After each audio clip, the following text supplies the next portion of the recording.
Hoteli amasanyo program Joliko nagamye odakulwa lero tuli wano ku New Victoria Club. Of course omuyimbi wakabi amanyikidwa nga Baza Baza nga yakava ku stage kati tumubuzeeko wana tubolire ye ku side ye kibadde kityanga akuba na Uganda muziki. Ogamba otya muganda? Ndi stade muganda wange kiri kitya bro. Likiriya mwana amamera nga buterevo liku Baba TV sokobuzeeko bafani baba. Sanyo abalaba hoteli amasanyo Baba TV bampita Baza Baza young daddy Mr. Tochigeza kuzole ate.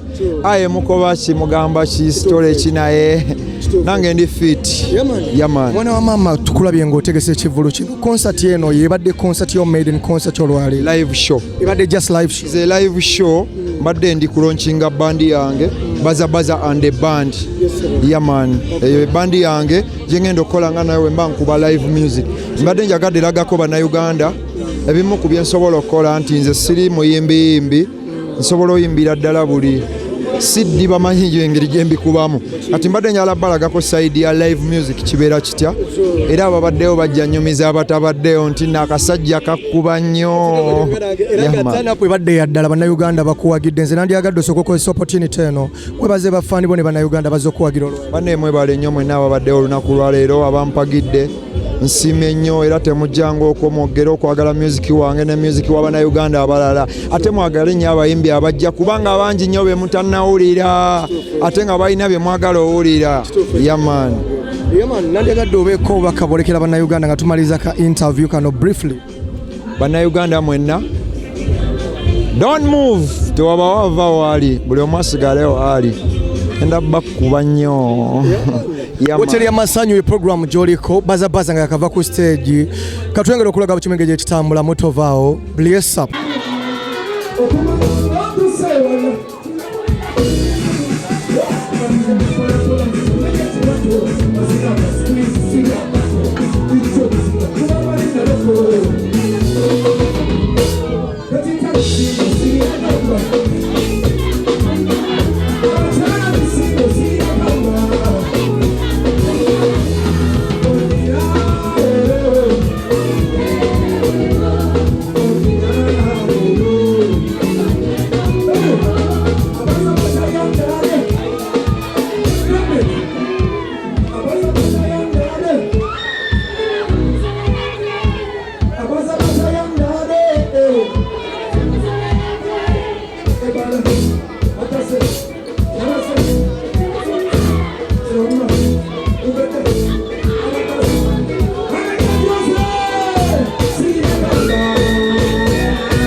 Tikula sumulula byonna byansibo wedda sisitira nyiga abalungi mwenna mwekumire ku NEKOZ TV. You know what it is, subscribe olabe ebisingawo ne original Benja tobasuwa.